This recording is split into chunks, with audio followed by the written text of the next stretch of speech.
The moving truck hadn't even finished straightening itself in my driveway when I saw her coming down the sidewalk. Fast little steps, chin tilted like she owned the street. She had a clipboard clutched to her chest like a sword, and lips pursed, so tight I thought they might pop off her face. I didn't even get the chance to wave to the driver before she barked out, "Excuse me? Are you the new owner?" And in that second I just stood there, one hand on a box, thinking, wow, welcome wagon sure is quick around here. I nodded, still a little dazed from the drive, and told her, yeah, that's me. Finally here. Finally moved into this quiet cul-de-sac. That was supposed to be my fresh start. She didn't bother with a hello or a handshake. Instead, she launched right in. Her name was Marjorie, president of the Homeowners Association, and apparently we had several problems already. I almost laughed out loud. Several problems? Lady, I'd been here 5 minutes. But she started, rattling them off with the efficiency of someone who had been waiting her whole week for this moment. My trash cans, apparently, were visible from the street. The moving truck was blocking a sidewalk nobody was using. And, my favorite, a little garden statue my aunt had given me, a fat little frog holding a lantern, was not pre-approved decor. She scribbled furiously on her clipboard, said she'd be issuing fines. Now listen, I've lived under HOAs before. I know the type, the clipboard warriors, the lawn-measuring fanatics. But this was Olympic-level pettiness. And as she kept lecturing me about paint colors and mailbox heights, I felt my irritation start to melt into amusement. I mean, the moving truck still had its brake lights on, and here she was acting like I'd declared war on the neighborhood. Then she dropped the line that told me exactly what kind of person I was dealing with. She leaned in and said, "Just so you're aware, all new residents are on probation for the first 90 days. I personally monitor compliance." Something about the way she said personally monitor made the hair on my arms stand up. This wasn't about community standards. This was about control. And she loved having an audience too. I could see curtains shifting as neighbors peeked out, no doubt entertained by Marjorie's first showdown with the new guy. So I smiled. Slow, deliberate, the kind of smile that usually means trouble. "Marjorie," I said, "before you waste any more ink on that clipboard, there's something you should know." She froze mid-scribble. "And what's that?" "Well," I said, stepping a little closer so she could hear me clearly, "I'm not just the new resident. I also happen to be the new owner of the HOA management company." For a second, time just stopped. Her pen dangled in the air, the neighbor's blinds twitched, and her face went pale. "You what?" she whispered. "I bought the management firm last month," I said casually, like I was talking about the weather. "Which means congratulations. You report to me now." She looked around, hoping someone would tell her it was a joke. No one did. I leaned just close enough to drop my voice. "Now, about those fines you were writing." And for the first time, she had no comeback. She retreated, not walked. Away, just retreated. Like a chess player pulling a queen back to plan another attack. Sure enough, the very next morning I found a letter shoved into my front door. Perfume and aggression. She wrote that while I might have some ownership stake, I was still subject to bylaws and any misuse of authority would be addressed by the board. She signed it with a dramatic flourish. "Marjorie Townsend, HOA president." I laughed out loud in my kitchen. Ownership stake. She didn't get it yet. I wasn't a stakeholder. I was the HOA. The board worked for me. That afternoon, I strolled to the HOA office, my office now, and there she was, whispering furiously to 2 other board members. One was a tall guy with a permanent frown, the other a woman who nodded like a bobblehead. The second I walked in, Marjorie's tone turned sugar-sweet. "Oh, hello. Here to learn about the rules you'll need to follow?" "Actually," I said, dropping a folder of purchase documents on the desk, "I'm here to discuss the rules you'll need to follow, starting today." The tall guy frowned even deeper.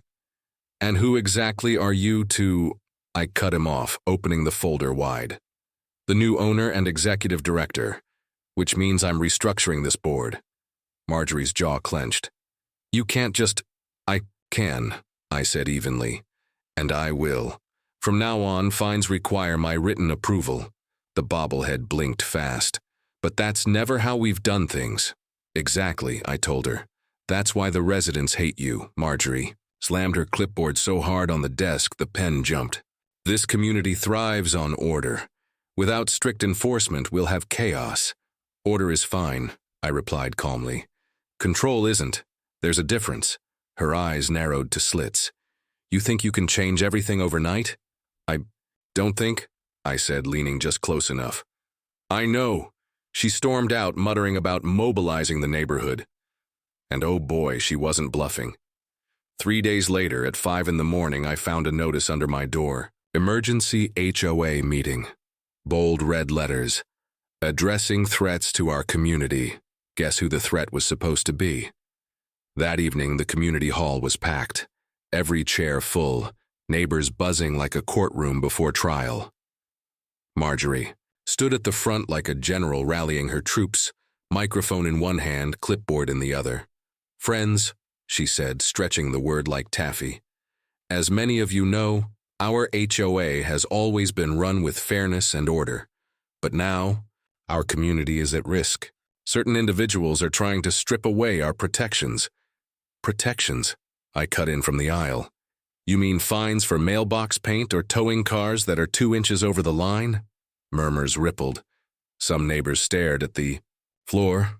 Others nodded quietly. Marjorie smiled thin, sharp. Those rules keep our property values high. They keep us afraid, I said. This isn't protection, it's punishment. Hands started raising. Hesitant at first, then more. People siding with me. Her smile faltered. This is my community, she snapped. No, I told her. It's ours. You just forgot that. That night I knew she'd double down. And sure enough, 2 mornings. Later, a glossy flyer with my face landed in my mailbox. Big red letters. Danger to our community. She accused me of being an outsider, disrespectful, planning to dismantle everything. She even wrote I might lower property values. Neighbors walked by, pretending not to stare, but their eyes said it all. Confusion. Doubt. She'd gone nuclear. Later that afternoon, I saw her across the street, passing out flyers like Halloween candy. When she noticed me, she waved with exaggerated cheer. I walked over. Interesting reading material. Public awareness, she shrugged.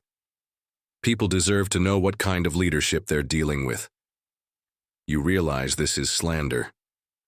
It's opinion, she shot back, smiling like a cat with a canary feather in its teeth. You're pushing people to pick a side, I told her.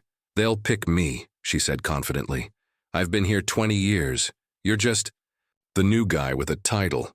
That night I invited a few neighbors over for coffee. No microphones, no staged speeches, just conversation in my living room. And slowly the stories spilled out. Fines for harmless holiday lights, threats over garden decor. A family forced to remove their child's swing set because it wasn't aesthetic. People weren't following her rules out of respect. They were doing it out of fear. By the time the last guest left, someone had scrawled enough across her flyer with a thick black marker. That was the moment I knew. She thought she was isolating me, but she was really building my case.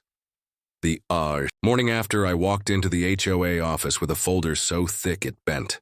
Resident testimonies, documentation of abuse, and a legal opinion from my attorney confirming I had full authority to dissolve the board. By noon, I posted notices on every door. Community assembly, open to all. No secret agendas. That evening, the hall was overflowing. People stood against walls recording with their phones. Marjorie strutted in late, wearing a smile carved out of stone. She dropped into the head chair. Let's get this over with, she sneered. I stepped forward, laid the folder on the table. Tonight, we decide the future of this HOA. And before we begin, I have evidence to present. One by one, I read statements. Fines for wreaths, intimidation tactics, personal vendettas disguised as bylaws. With each account, her smile thinned. Finally, I placed the legal document on the table.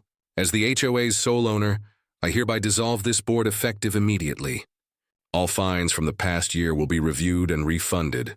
A new committee will be elected by residents, not ruled over by them. The room erupted. Applause, cheers. Some people stood. Marjorie slammed both hands on the table. You can't. I can, I said firmly. And I just did. She looked around desperately for allies. The tall man stared at his shoes. The bobblehead wouldn't meet her eyes. Even her most loyal supporters sat silent. She gathered her clipboard, stormed out, and the door slam was the loudest sound in the hall. I turned back to the neighbors. This community doesn't belong to one person. Not me, not anyone. It belongs to all of us. And it's time we ran it that way. By the end of the night, we had volunteers for every position. People left smiling, already planning block parties and cookouts, even repainting the community fence together. Marjorie's reign was over. And standing there, shaking hands, listening to laughter, I realized something. I hadn't just bought a house. I'd walked into a place worth fighting for. Now here's where I want to hear from you. If you'd been in my shoes, would I